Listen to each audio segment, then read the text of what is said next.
Welcome back, Iceberg Loungers. We are here to review the third episode. Hey, Andy, how are Hey, you Anissa. doing? I'm doing good. I'm doing Ice Laundry. I love it. I love it. I'm now I kind of need the club to get like fixed for the next Batman movie, so that it actually like 'cause then we can actually like really embrace it. So, but I'm good. We're we're on the track with this show. This show is just continuing to stay really good. Yes, we're reviewing the third episode, Bliss of the Penguin. We are now on Sunday release dates, so every Sunday there's a new episode. This was a fun episode. We got to before we dive into it, we're gonna touch on a couple of news items for DC. Jon Stewart casting news speculation has been dropped. People have been talking about it. I think it was two guys are in the running right now: Aaron Pierre and Stephen James, right? Stephen James. And Aaron's like got his having his moment right now because I think he just had a movie release and everyone's like talking about him. And the fact that he's like green eyes or whatever. And I'm still on Trevante Rhodes from Moonlight. Like I still want that to be my Jon Stewart. But yeah, what do you think, Andy, about these picks? I mean, who knows? Maybe he is like a secret candidate. Maybe we just don't know it yet. I no, listen. For me, I wanted my buddy Wally Parks from Superman Lois, who plays John Henry Irons, to play Jon Stewart because I'm like, I'm not ready to say goodbye to him yet from the DC world. But if these are the two guys that were like, if it's really between these two guys, according to the Hollywood Report, then I've only seen Aaron. He was on Krypton during the short-lived Superman prequel show, and but yeah, no, like I've seen him now, like like a little bit here and there throughout the last few years. I'm like, first of all, like, the dude is jacked. Like if we get him, like he would be a thick Jon Stewart. So, uh, I did see there was a lot of talks online. Like people were like, some people really want a more darker skin actor to play John. So I don't know who do you want between these two? Yeah, my main criticism of Aaron Pierre is the same that's shared with a lot of people. He's a little bit light skinned to play Jon Stewart, and Jon Stewart's one of our few dark skinned black superheroes. And the creator, I believe Neil Adams, I think the intention was for him to be a dark skinned black person, and like talked about the colors, like the actual color and coding and all that use of it. So I personally, I would prefer to until we get to a point where like there's enough ready roles for like everyone of all shades and colors. I think I would prefer to go with an actor who looks a little bit more like him as well as can act. I don't think we should just choose someone just because he has like green eyes. Like that's why we have like computer effects and stuff. We can generate green eyes for him. You know what I mean? Like really cool green eyes. But I get why people like he's obviously very good looking and he is the moment right now. But I would prefer Trevante Rhodes. Like I said, I think he's excellent, and he's only been in like smaller, like not that big of roles since Moonlight. And I really want him to. He has the face, he has the hair. He looks so good. But yeah, I hear everyone's criticism. Like I get it. Like I understand. Yeah, it's kind of like, How do huh? how do you feel about because we also have a Hal Jordan now. We have Kyle Chandler from Oh yeah. Friday Night Lights. I feel nothing about that casting. Is it specifically because you don't like Hal Jordan, or is it just like I mean, Kyle Chandler is a pretty decent actor. Like everything I've seen him, he's pretty good in, and I don't really like Hal Jordan as a character. So those two things kind of equal out to me not caring at all yeah, about it. I'm happy for Hal Jordan fans if they're happy, but yeah, if there are Hal Jordan fans? there are some. I think. Yeah, I mean, we all know that Jon Stewart is obviously he's the best Green Lantern. That's the one I grew up with. But yeah, like I because I know people have been very mad about like why are they making Hal old? I'm like, because this is an established Yeah, universe that we're dealing with. So, and if we're gonna have someone that is yeah. more Hal's got to be a little older. Yeah. yeah, so if you're gonna these seasoned actors, I feel like Kyle Chandler is amazing. Again, people, if you haven't seen Finite Lights, please go check it out. There, it's one of the best shows of all time. But yeah, I know it's crazy that we're finally like we're gonna have like Green Lanterns in live action It's properly. been You know, long overdue. Like we need a proper redo after the Ryan Reynolds yeah, fiasco. I'm hard, very right? excited. He Yeah. has, he'll be fine. He'll be fine. Yeah, He I mean, he's moved on. He's yeah. yeah. Yeah. So Good times for DC on HBO. mhm. Yeah, and then I just really quick, because I know you haven't seen the movie, but I wanted to touch on Joker, A Folie Yes. I saw it on Your Monday. review on Multiverse of Color, guys. She Yeah, has it up. I reviewed it. It's on Multiverse of Color. You can check out my review. I am one of the few people that apparently liked this movie because everyone is like shitting on it right now. Oh my god. Press is like, it takes too long, it's boring. And then the Arthur Fleck fans are pissed about the ending. I'm not gonna spoil it. But there's a lot of people who are mad, and I, along with my fellow Lady Gaga fans, one of them whom I saw on Monday, we were like, wonderful. It's camp. It's beautiful. It's literally like, I feel like the queer community might appreciate this a little bit more than like your standard comic book fans. I appreciated it. I loved this take on Lee Quinsel, like Harley Quinn. I like that she had a little bit more agency. She's a little she's crazy. She's the right amount of like crazy and like obsessed. And I honestly, I love the Harvey Dent we get. Like he's perfect as Harvey Dent. There's just some really cool stuff, especially there's a couple twists that I was not expecting in the movie. I think it's worth, I mean, it is long. I'm not gonna lie, it is long. I think they could have shaved off like 30 minutes of this movie. And there's a couple times where I'm like, oh my God, he doesn't need to sing another number. There's a couple times where I was like, which is why I think I gave it a B plus or something.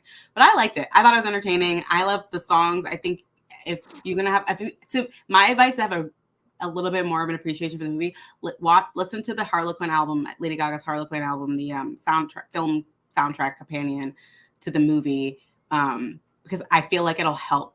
It helped me because I was like, oh, the music really, but like listening to it and then like really added to it for me. But I'm also a very musical person. I love music so much. I listen to it all the time.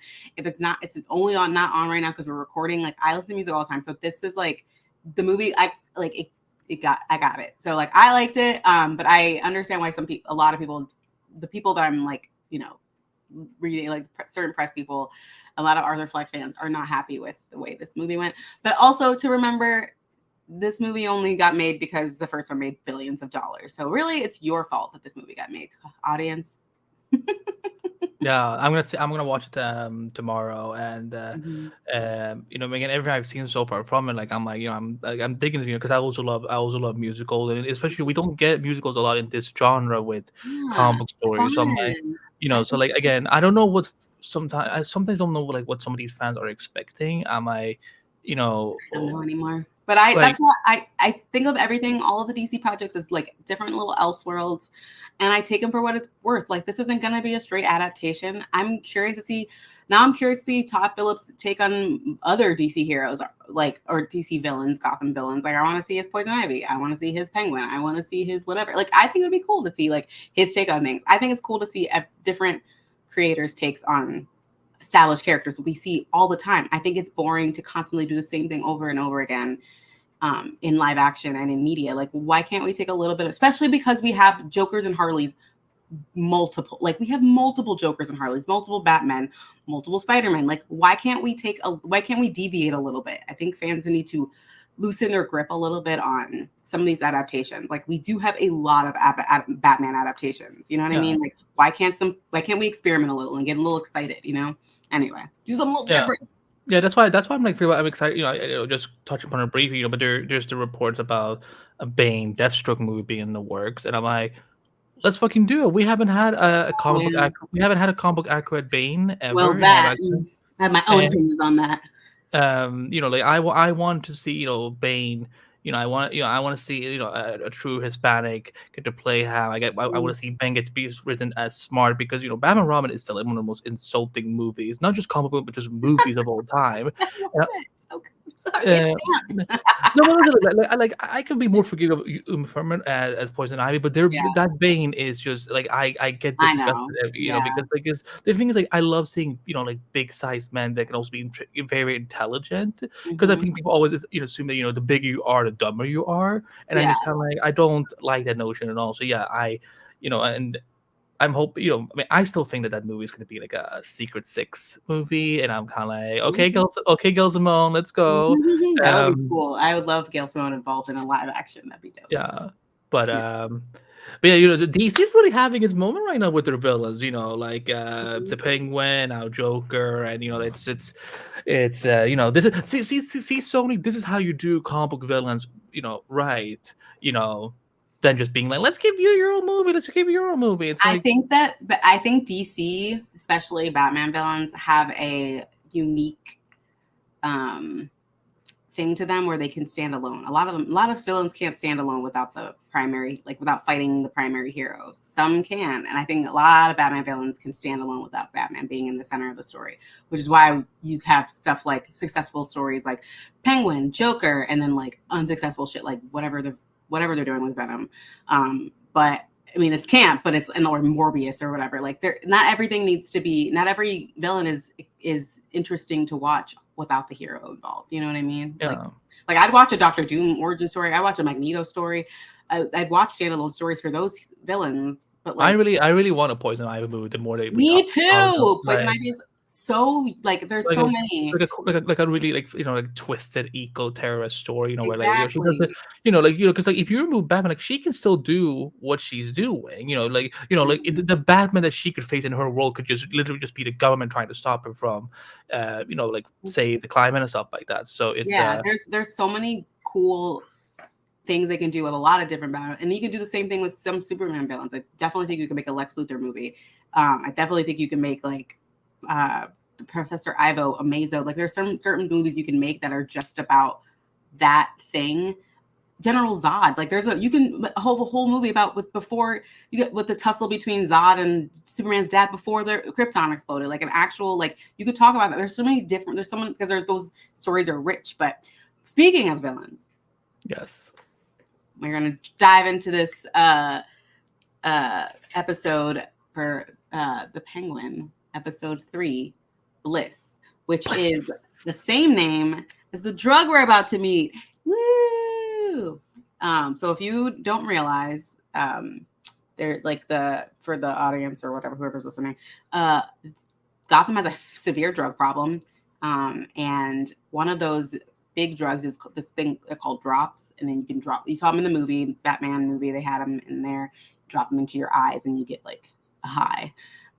This episode, we meet a new drug that Alberto Falcone was like talking about to Oz in the first episode, and that he had like was bringing Sophia on, and we get to like see that thing. And I kind of want to talk about like the look of it, and like it kind of reminds me, it's like a mushroom, like it's harvested from a mushroom, and like the little spots are red, and it looks like, I don't know if anyone reads Poison Ivy, the current Poison Ivy series, but there's the first 2 arcs, she was able to like grow these mushrooms and stuff, and the mushrooms they're in the show look very similar to the mushrooms that were like on her that she was able to grow. And like I have a few covers, Poison Ivy covers, where like it looks very similar. So I don't know if that's just like a type of mushroom that's popular. I don't know what mushrooms look like, but I thought that was interesting, and I wanted to note that because I'm a Poison Ivy fan. And yeah, but this episode we get to like meet Vic. We get to meet Vic's family. We get to learn a little bit more about him. The flashback in this episode was so intense. Let's talk about it. The trauma, everything that Victor is like going through, his girlfriend who wants to like get him to leave town with her. Yeah, let's dive into Victor's whole arc this episode. What do you think, Andy? I mean, at least I really love Victor so much. I'm glad I love that, because when I spoke to Greg Zobel, who's awesome, by the way. He directed the first 3 episodes, and I pointed out to him, like, it's interesting that, each episode has started out with a flashback from one character's point of view. In the pilot, it's, we see it from Oz's point of view, of course, with some archival footage from the movie. In episode 2, it's Sophia, and in this one, it's Victor. And I I really I really do appreciate it, because again, you could never have done this in a 2-hour movie. If anything, all of these scenes would have been cut, and you would have gotten like one flashback per character. And Mm-hmm. so I loved, again, because I love the fact that Gotham City really gets to be a character in this show where we see, like, yeah, with, like, again, I'm so glad we haven't heard about, Bruce, or, Bruce Wayne. Even I'm glad we're just focusing on the people right now who are like, yeah, like, what did their lives look like before and after Hmm. the attack of the Riddler. So Right. I really appreciate that. What did you think? I love Vic. I think it's, I noted this in my review, like he's kind of the heart of the show, and like this keeps adding to that. He is just like a kid who just wants better, like bigger, and he keeps falling into more and more insaner situations. And I just feel bad for him. But I do appreciate the flashbacks because it shows us not just like what's going on, but it shows us the aftermath, like with in the Batman, but it shows us how this mostly affected poor people and minorities.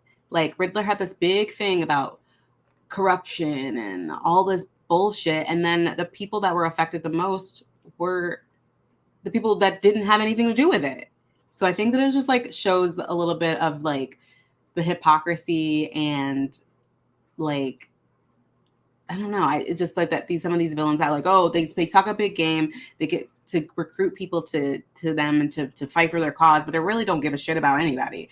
They just want to fuck with people, and just seeing Exactly. the like seeing what the people are like, seeing the aftermath and like what what Victor had to, what all that he lost. That's crazy. He lost his family in the flood. Like that's wild. So I appreciate them showing that, but it was just like sad, this poor kid. But we also get to meet his like girlfriend, who is, you know, wants him to come with him. He's just got this dilemma this entire episode. I think one of the scenes that they did really well was when they were at the club. Um, and he was like having a panic attack and it was like Mhm. flashing back to the flood and it was like cut between, it was really well done. It was a really visceral visual of like a panic attack. I thought that was very smart, very well done. um but we also have like some more Sophia stuff. Like she tells like Vic like Oz used to be her driver, which I think was interesting because Vic didn't know that. Vic Oz like compartmentalizes information so he doesn't like people don't know everything about him, which is we'll we'll actually see why that is later on. For, so like that is interesting. But yeah, Sophia and Oz are like trying to figure out a way to like sell this drug. They're working outside of her family because they basically shut her down last episode.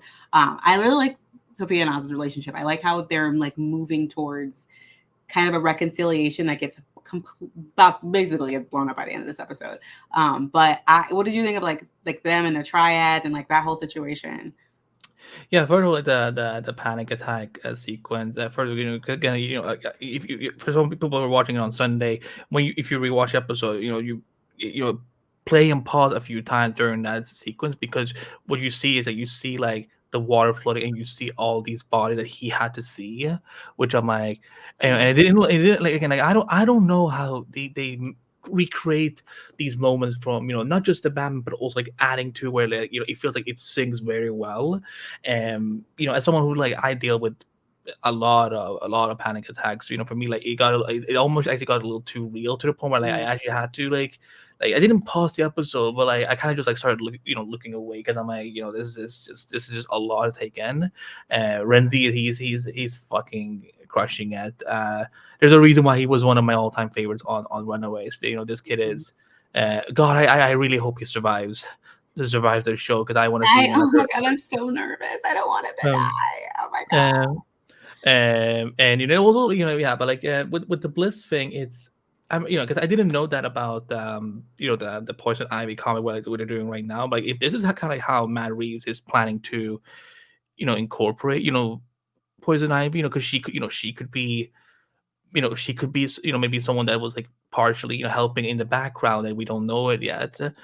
So and it's also interesting the fact that they're trying, they're like that Alberta was like really trying to take it, advantage of what people really read right now in Gotham. Bliss is rather than like getting super strong or getting it's something that it's more about like getting a euphoric feel to it and being able to like because right now no one is happy in Gotham right now. Like if you live in Gotham City, like I cannot imagine there being one person that is like, yeah, life's cool. like it's like I just can't imagine that.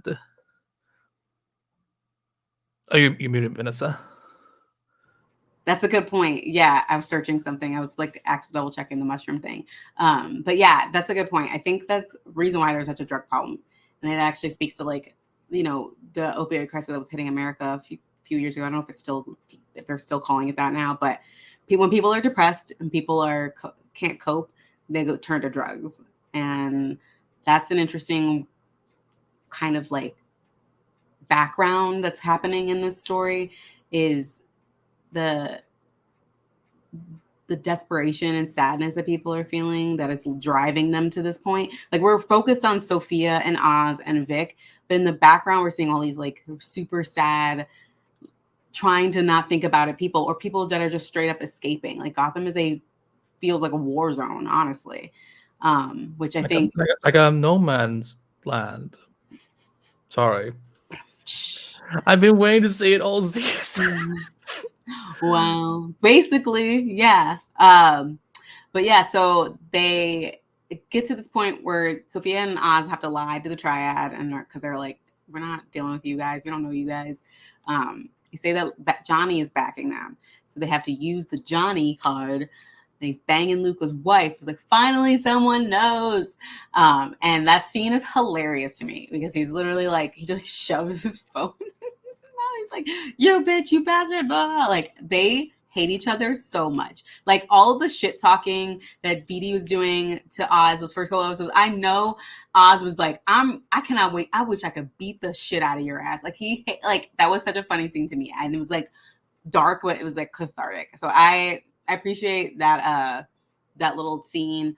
So they like are distributing the drug, and I think there's like a scene where I don't know if I'm missing anything, but there's a scene where Vic and Penguin discuss him possibly leaving. Penguin's like, you're not required to stay, which I thought was interesting. Like that he just like let him go. So what are your thoughts on that? Yeah, there's just like weird, like I don't know, I want to call it father son dynamic, but like there's this like weird care that Oz seems to have for Rick. And again, it was funny because he was kind of like, well, I never said you couldn't leave. I'm like, you literally referred him in the first episode saying, if you don't come back, I'm like, oh, it's been 2 days. What are you talking about? And so yeah, I don't know. Like again, it's interesting seeing a teenager's point of view right now, but being in Gotham and like seeing like why he ultimately does end up going back to Oz, in a very explosive fashion, which we will get to momentarily. But maybe I think Oz just doesn't want to be alone. I think Oz like he has like despite that he's a villain, like he doesn't like he wants a connection with someone. Yeah, and which explains like his relationship with Eve. Like it's transactional, but they still kind of like act domestically. Like the way he treats his mom, the way like he's a lonely dude, and you can see that in all his interactions with him. But he hates that he's lonely. He hates being vulnerable because if he's vulnerable, guess what? Someone might laugh at him, and then he gets violent. So he just kind of shuts that part off of himself, which is interesting, and it like clearly doesn't bode well for anyone around him because I just feel like it's just danger signs around. But we do see that Vic doesn't end up leaving. He actually just his girlfriend or his lady friend is like, hey, where you at? And he just like watches her leave, takes Oz's big ass bright ass purple car back. At the same time, the Maronis snatch up Vic Oz and Sophia, and basically like the jig is up at this point. Like, but they mad. They were because so like mad. I forgot about them. Not gonna lie, like I forgot the entire time. Like this episode, I was like, oh shit, he did have a back. Like the deal was the entire episode. The deal was that Oz was supposed to be like working. He's been working both sides. He was supposed to give over the mushroom operation to the Maronis in exchange for him running it or whatever. And he's double crossing him with Sophia and the Triad. It's just like he's playing so many games, and it literally just blew up in his face, which I find interesting. What do you think? Oh, Vic rammed his car in. Yeah, Vic to I save the day. I was like, okay, I know we keep joking about the car, but I was kind of like, oh no, no, like what's gonna happen? Like what's gonna happen to the car? Like because it's a nice car, it's a nice car. Um, no, I love that like Victor is getting his hands dirtier and dirtier with the further he gets more into Oz's world, I think the more complex he gets. Yeah, I wasn't like the fact that they're already now spilling things out there, and that Oz is already in this kind of deep heat of trouble is very interesting. But I no, I think I was just like I was like awkwardly laughing when he just ran them over because I was just not expecting it because I'm like oh no, like someone's gonna shoot Sophia, like someone's gonna like rough Oz up, and then suddenly like a car. um so it's like when you see like characters like getting like like just hilariously hit by a truck in movies out of nowhere. I Like, know. it's so weird but so funny at the same time. So um rest in peace, purple car. I Because yeah, know. that's not gonna. I don't think insurance is gonna cover that. I don't know if it's gonna cover ramming people over, I sincerely doubt that man has insurance on that car, or if it's even registered. or he stole the insurance. Yeah, maybe as a insurance. Wink, wink. Mm. But yeah, so that concludes this episode. What are your overall thoughts on the episode? It's really the pacing is really continues to be really, really well because every time you have a show that it's like when they say it's a limited event thing, it's only eight episodes. I always keep worrying like, oh, somewhere we're now gonna like start riling up things really, really, really, really quickly, and it's gonna feel very rushed. But it's kind of like I feel like I can still breathe as I'm watching each episode. And episode 3 is a good testament to that. Agreed. I think this episode was just keeps the plot moving. It's moving like I feel like it's being paced pretty well. There's a couple over the 3 episodes, like there's a couple moments where I was like, I wish I could have seen this happen. But overall, I'm enjoying the pace. I think they're doing a great job of showing right up until the end, like showing Sophia slowly forgiving and coming back to Oz into Oz's like circle. And I thought it's great acting between the two. But I'm excited to see. I'm excited to talk about episode 4. It's yeah. So yeah, we'll wrap this one up. And I don't. If you guys have any tweets or emails, any feedback, let us know. Tweet us at you can follow us on social media by going to Multiverse of Color at DC Studio Podcast. On Twitter at the Multiverse of Color, Instagram threads at DC Studio Podcast, and at Multiverse of Color on Facebook. Our interviews are at Multiverse of Color, and you can go on multiverseofcolor.com for all of our interviews, podcast episodes, news, things of that nature. Andy, where can our listeners find you? And all of them, all, readers, viewers, audience. Yeah, we're multimedia now. We're multimedia now, baby. True. You can find me at Anime Fact all over social media, where social media still exists. I'm a writer at screenrant.com where I have lots of news and interviews coverage all the time. I also host the Showroom Whisperer here on Multiverse of Color. Right now it's on a hiatus, but it will be back eventually later this fall. And yeah, I also stream on Kick, YouTube, and Twitch, so you can catch me there. Vanessa Shork, where can they find you? You can find me at Vanessa Shork on everything, Instagram, Twitter. I have a website, vanessashork.com, which I am working on updating. Finally in a good schedule space, work and daycare stuff. So I will be updating that soon, but you can catch my interviews, reviews, all the latest stuff on multiverseofcolor.com. Yeah. Next time we will see you for episode 4. Kick back, have a drink at the Iceberg Lounge. Stay frosty.